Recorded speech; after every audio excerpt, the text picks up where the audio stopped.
مصدقة يعني مش مصدقة بعد سنين من عدم التوفيق أخيراً ربنا استجاب ليهم. فرحة كبيرة للبلوجر محمد وعليا بعد تأكدها من حملها. محمد وعليا أصحاب حكاية كبيرة بدأت من 11 سنة وأكتر، فيها مروا الاتنين بظروف ربنا وحده اللي هونها عليهم. حكاية محمد وعليا بالظبط وإيه سر الدعاء اللي بعده تمت الاستجابة لمطالبهم، كل ده وأكتر هنعرفه مع بعض في الفيديو ده.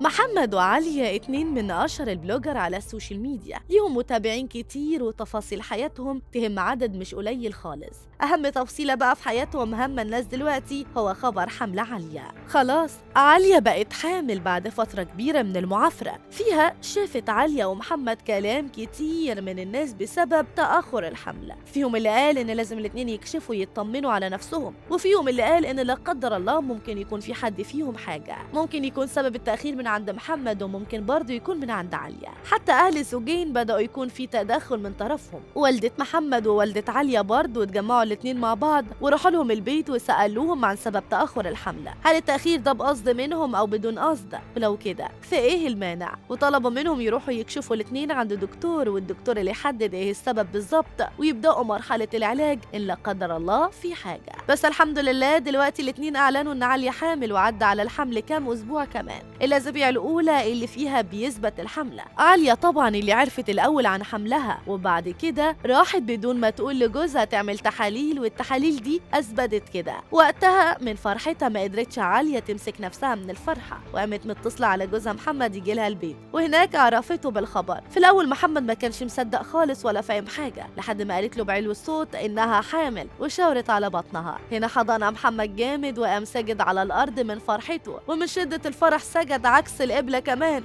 كان متلخبط. بعد الخبر الجميل ده طلعوا الاتنين على بيت أهلهم، أخدوا بعض ولفوا على بيت والده وبعدها على بيت والدها. عرف الكل الخبر الجميل والكل فرح ليهم وانبسط، حتى الجمهور كمان اتبسط ليهم جدا. وبدأ الكلام عن قصتهم. قصة محمد وعليا مش قصة عادية، دي قصة بدأت من 11 سنة وأكتر. الاتنين يعرفوا بعض من الوقت ده تقريبا من وهم عيال لسه صغيرة في المنطقة. محمد وقتها كان عنده 15 سنة وهي 13 سنة. بدأت علاقتهم وقتها كأصحاب عاديين وتطورت مع الوقت لحد ما اتجوزوا وبقى كل تفاصيل حياتهم شركة مع بعض. حتى لما حد فيهم قرر يسافر يعمل عمرة كان القرار انهم لازم يسافروا سوا للعمرة. بالمناسبة العمرة دي اللي فيها دعوا الاتنين بالخلفة، دعوا ان ربنا يرزقهم بالذرية الصالحة، والحمد لله ربنا كرمهم اهو بعد فترة قليلة خالص من العمرة. يا دوب عدى 3 شهور بس وعرفنا ان عليا حامل، والفرحة مش سيعاها كمان من الحمل ده. في النهاية ايه رأيكم في حكاية عليا ومحمد؟ شاركوني برأيكم في التعليقات.